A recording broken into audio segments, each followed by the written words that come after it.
The space station orbited the dead planet slowly, its lights blinking in the darkness like a tired eye that refused to close. Senator Vex received the message at 0400 station time. His assistant, a small creature with too many arms, handed him the data crystal with trembling fingers. The message was not long. It did not need to be. The Krell were coming. 17 dreadnoughts, 300 support ships, full invasion force. The outer defense stations had already fallen. The nearest colony would be destroyed in 60 hours. Vex stood at the observation window and looked out at the stars. He had lived through wars before. He had seen civilizations rise and fall. But he had never seen anything like this. The Krell did not negotiate. They did not stop. They came and they consumed everything they touched. The Galactic Council chamber was filled with fear. Representatives from every major civilization had been called. Some came in person. Others sent holograms that flickered with weakness. Chancellor Moth of the Verdant Collective spoke first. His voice was sharp and desperate. "We have no forces left to send," Moth said. "The Krell destroyed our battle group 3 weeks ago. We lost 8,000 soldiers and gained nothing."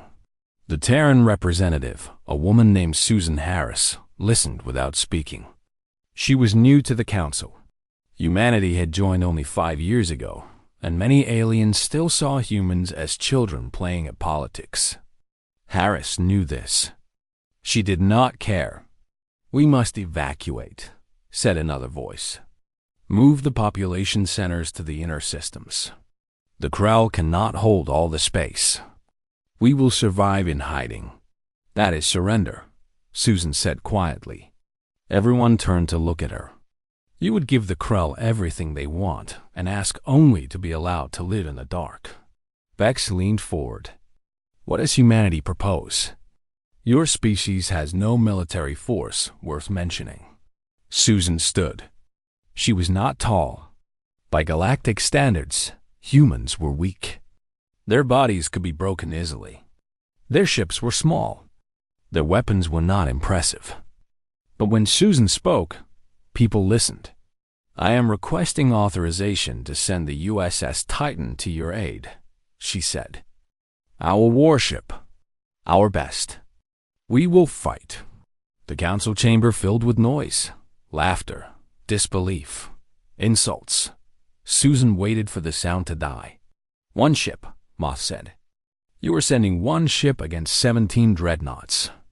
"Yes," Susan said. "It will be destroyed in minutes," said another voice. "Perhaps," Susan said. "But we will not abandon you. And we will not hide. That is not who we are." Captain David Morgan received his orders while standing in the command center of the USS Titan. The ship was beautiful in the way that weapons could be beautiful. Every line was designed for function. Every system was built for survival. David had commanded the Titan for 3 years. He knew the ship better than he knew his own body.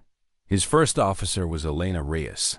She had been born in the deep Pacific colonies, in cities that floated on water. She was strong and smart, and she never doubted. David trusted her completely. "How long to reach the council territory?" David asked. Elena checked the display. 84 hours at maximum speed." "Then we go at maximum speed," David said. "Alert all crew.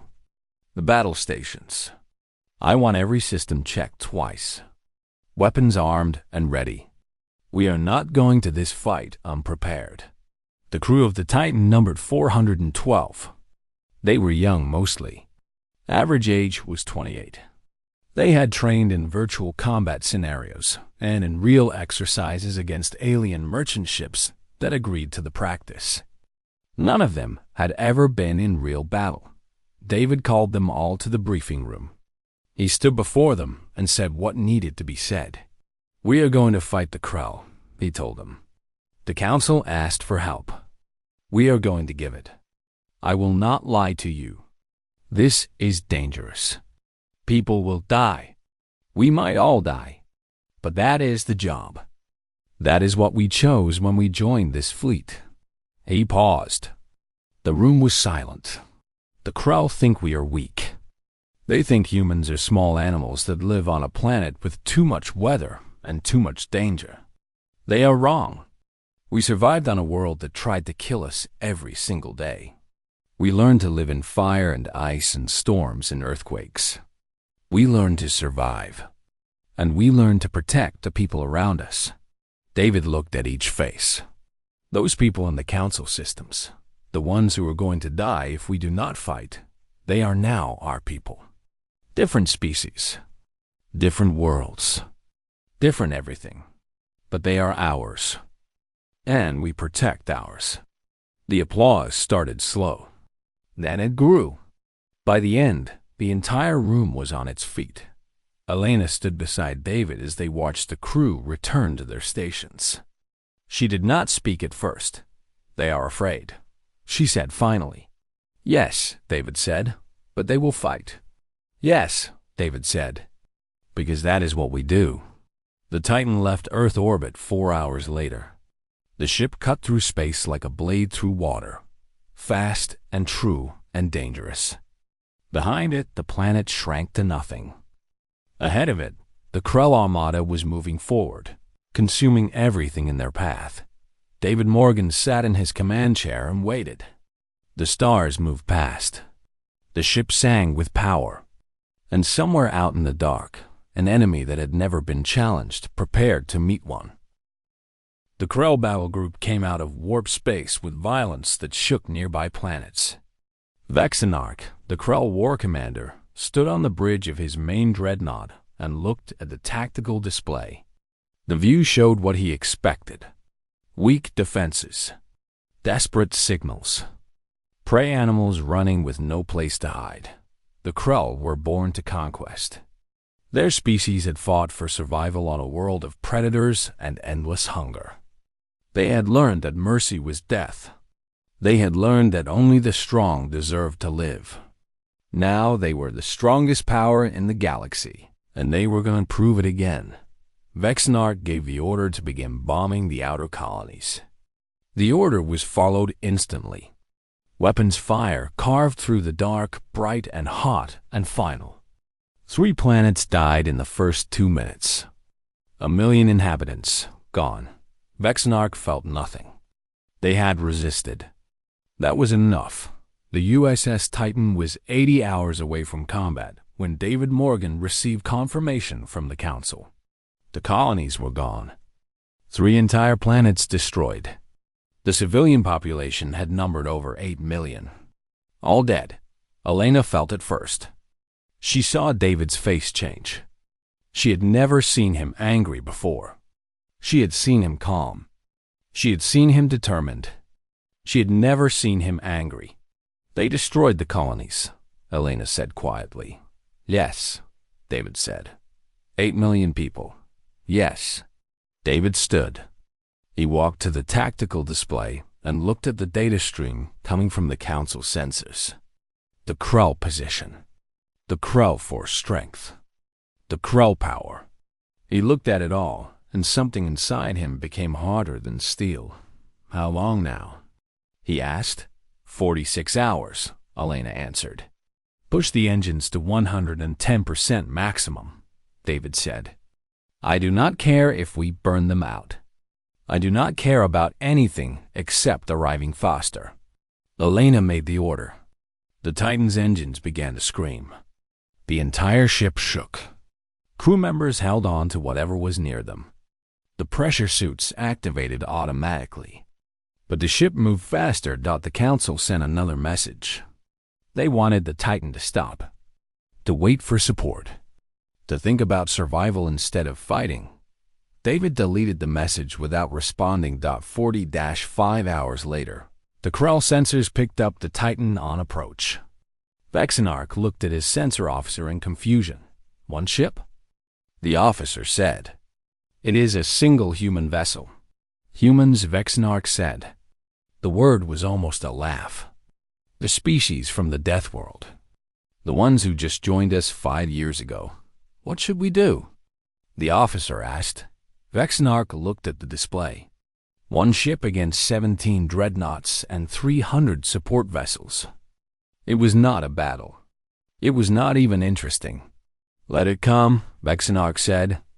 "Let them see what power truly looks like. Let them see what it means to face the Krell." The Titan entered the Krell system at full combat alert. Every weapon was armed. Every shield was up. Every system was ready. David Morgan sat in his command chair and looked at the tactical display that showed the enemy. 17 dreadnoughts. Each one was twice as large as the Titan. Each one had weapons that fired with more power than the entire human fleet could produce. The support ships filled the space around them like sharks circling prey. Marcus Webb was the weapons officer. He was young, only 26 years old. But his hands were steady as he worked the targeting system. "Captain," Marcus said, "I have lock on the 3 closest targets. Recommend opening fire on their left flank. The formation has weakness there." David nodded. He had already seen it. The Krell were arrogant. They had arranged their ships for appearance, not for solid defense. "All hands," David said through the communication system. "This is the captain. We are about to engage the enemy. I will not lie to you. This will be hard. This will be dangerous. But I believe in you. And I know that you believe in what we are doing. For the people we left behind. For the colonies that cannot be saved, but whose deaths we will make mean something. For humanity, fire." The Titan's weapons erupted. Missiles launched from the bays. Plasma cannons burned bright. The kinetic rounds were fast, almost too fast to see. They flew through the gap in the Krell formation, exactly where Marcus had calculated. The 2 closest enemy ships took damage. One lost shield power on the starboard side. Vexenarch surged to his feet. His ship had been hit by one small human vessel. "Return fire," he commanded. "Full power. Destroy them." The response was overwhelming. Weapons fire filled the space around the Titan like a storm made of light. Elena gripped her console. "Incoming," she shouted. "Multiple contacts. Brace for impact." David pushed the Titan hard to the right. One volley of fire missed by 300 meters. The second volley was closer. The shields took the hits and held. The ship shook but did not break. "Damage report," David commanded. "Shields at 80%, Elena said. "Taking hits but holding. Helm, come about. Bring us back around. Marcus, give me another spread in that gap. I want that dreadnought with the broken starboard shields." The Titan moved with grace that surprised everyone who saw it. It was not the size of the Krell ships. It was not the power. But it was fast and smart, and the humans who controlled it were learning with every second what the Krell already knew but had forgotten. This was not going to be an easy fight. Sarah Mitchell was in engineering. She was 29 years old, and she came from the volcanic regions of the Pacific Rim. She had grown up in heat and danger. Her hands moved across the power distribution console with certainty. The ship needed more power. She gave it more power. The reactor sang. "Come on," she whispered to the ship. "Hold together. Just hold together." The Titan fired again. This time, the targeting was even more precise. The dreadnought with the failing shields took multiple hits on its hull. The shield generator exploded in a bloom of light. The ship's armor began to crack.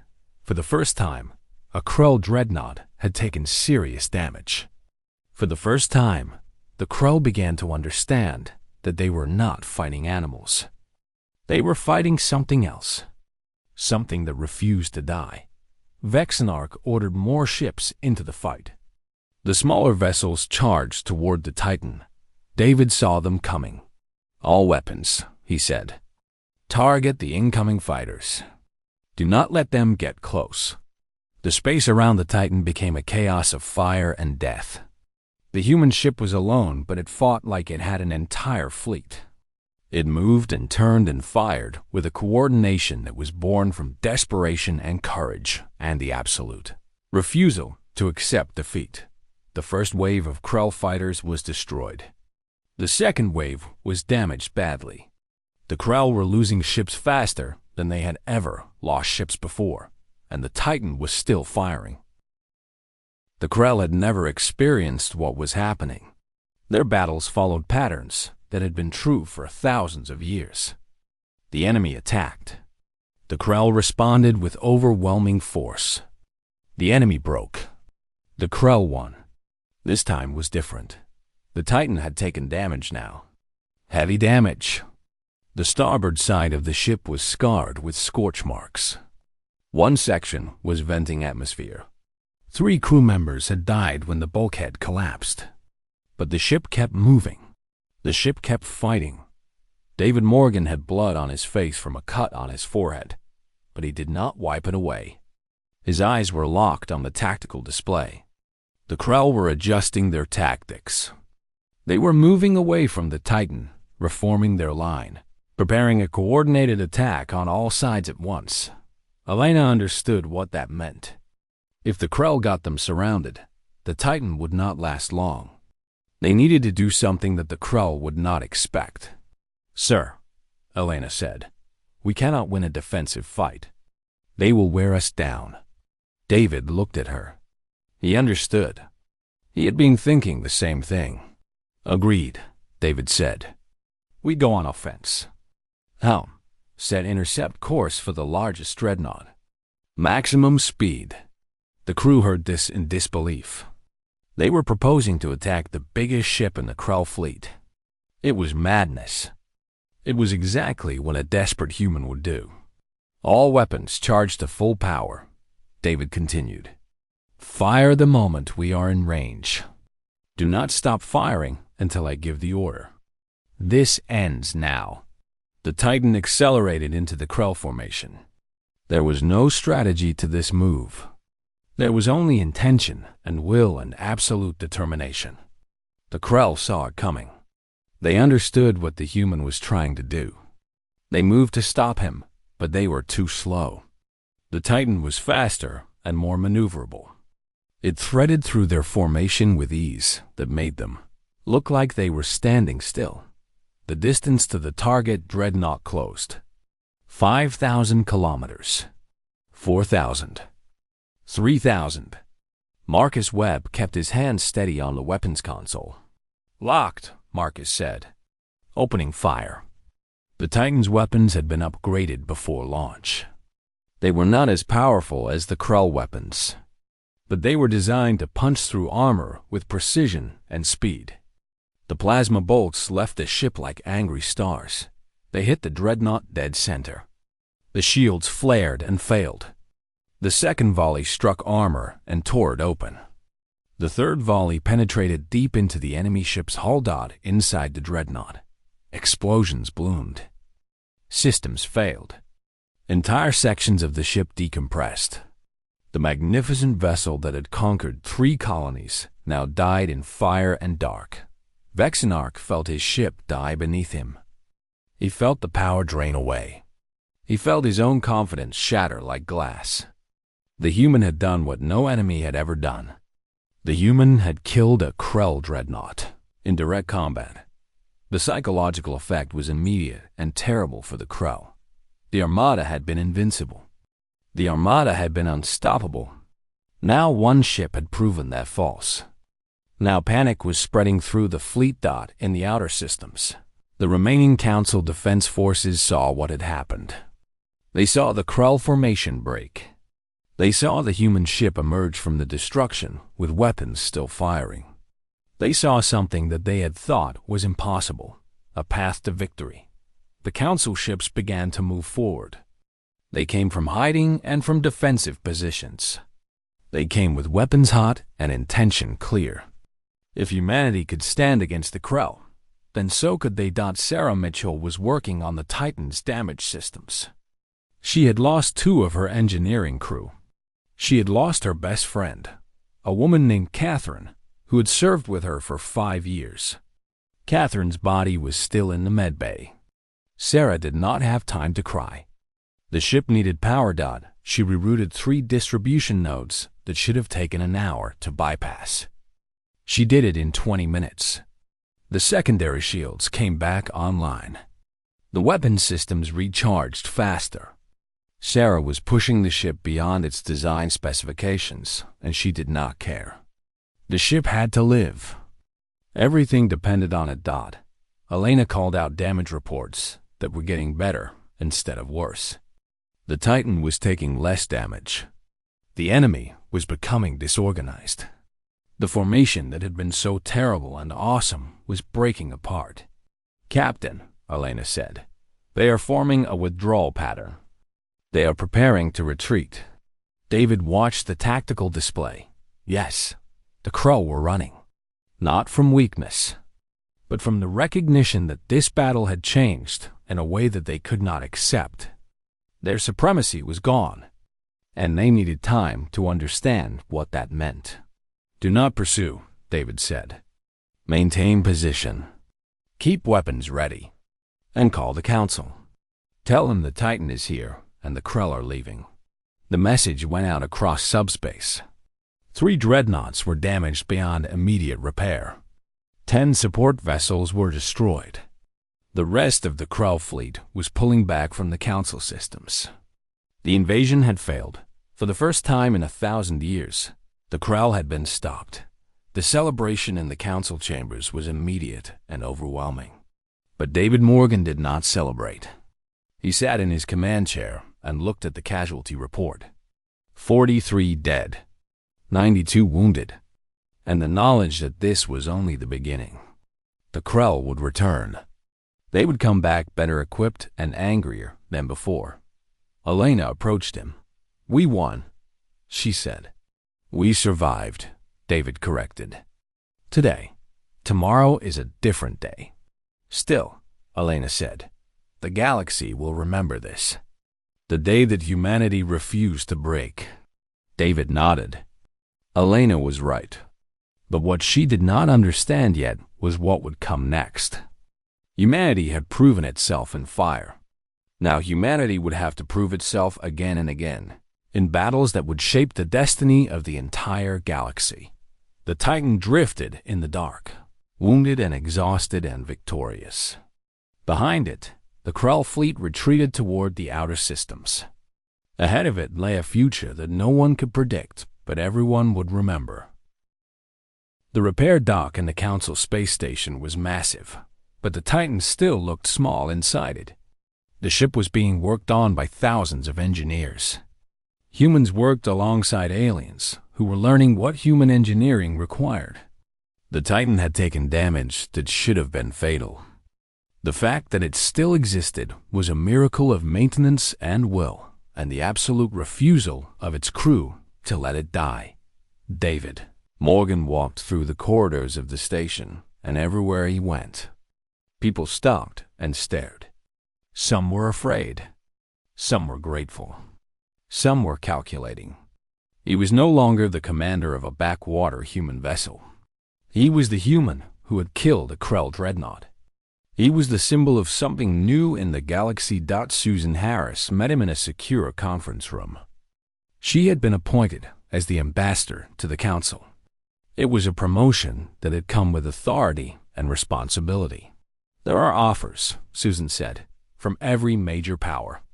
Trade agreements, technology exchanges, military alliances.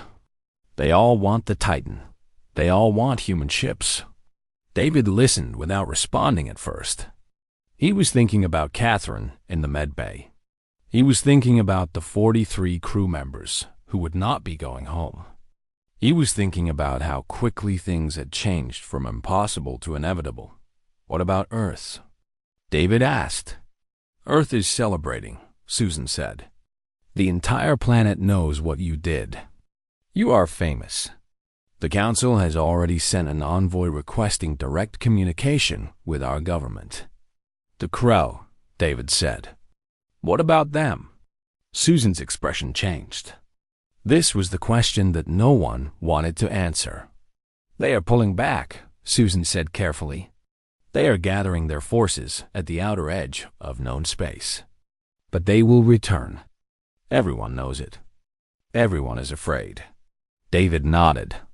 He had expected this. "They will study what happened," David said. "They will learn from their mistakes. They will develop new tactics.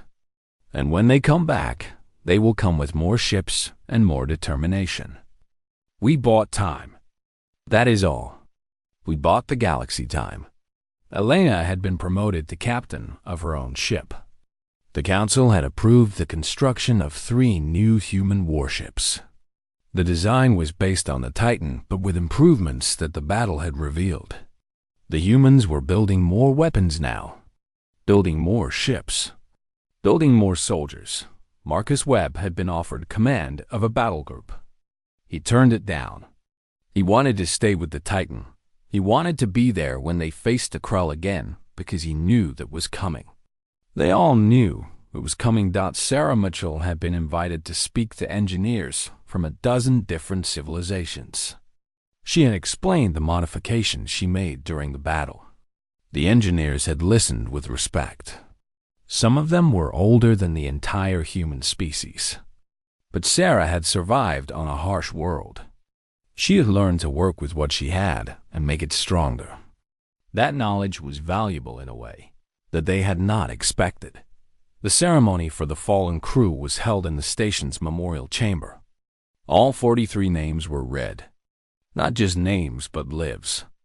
David spoke to each family personally. He told them about their loved ones. He told them that they had died protecting people they would never know on worlds they would never see. He told them that the sacrifice meant something. For Catherine's family, David recorded a special message. Catherine had been young, 24 years old. She had joined the Navy because she wanted to see the stars. She had seen them. She had seen them, and she had died protecting what she believed in. "Your daughter was brave," David said to the camera. "Your daughter was the kind of person that the galaxy needed. I am sorry that she is gone, but I am grateful that she lived." The message was sent to Earth, to a family that would never see Catherine again, to parents who had been proud and afraid at the same time. 6 weeks after the battle, the Titan was ready to return to active duty. It still bore the scars of the fight. The engineers had wanted to completely rebuild the hull. David refused. He wanted the scars visible. He wanted everyone to look at the Titan and remember that ships can be broken and still survive. That crews can be hurt and still fight. That humanity was strong not because of perfection, but because of persistence. The council offered David anything he wanted. A promotion, a larger command, a position at the highest levels of their government. David refused it all. He wanted to command the Titan. He wanted to protect the council, because that was the job. The other human ships were being launched from Earth. Captain Sarah Lee took command of the USS Liberty. Marcus Webb was put in charge of weapons development. Elena Reyes was given command of a task force that would patrol the outer systems, looking for Krell movement. The galaxy was changing. The balance of power was shifting. The ancient civilizations that had controlled space for thousands of years were now facing a new threat. Not a threat from outside, but a threat from within. A species that had appeared 5 years ago. A species that should have been easy to control. A species that had proven to be something completely different. David Morgan stood on the bridge of the Titan as it prepared to leave the station. Elena stood beside him. "Where now?" Elena asked. "Patrol Route 12, David said. "The area where the Krell were last seen. We need to know what they are planning." "They will come back," Elena said. "Yes," David agreed. "They will come back. They are Krell. That is what they do. But next time we will be ready." The Titan left the station and pointed toward the dark. The ship that had changed the galaxy was still hunting. still watching, still preparing for the battle that was coming. And somewhere in the outer dark, the Krell were doing the same thing. They were studying the battle records. They were analyzing the human tactics. They were planning how they would destroy the USS Titan the next time. They had never been beaten before. They would not accept being beaten again. The galaxy had a new player now, and everyone understood that the rules had changed forever. 1 year after the battle, Earth had changed completely. The shipyards that had been small operations were now massive facilities. 15 new human warships were under construction. The defense budget had multiplied 10 times. Young people from all over the world were joining the Navy. They wanted to be part of the force that had challenged the Krell. David Morgan was home for the first time since leaving. He stood on a beach in his native New Mexico, looking at a sunset that was more beautiful than any he had seen in the cold emptiness of space. His daughter was with him. She was 6 years old now.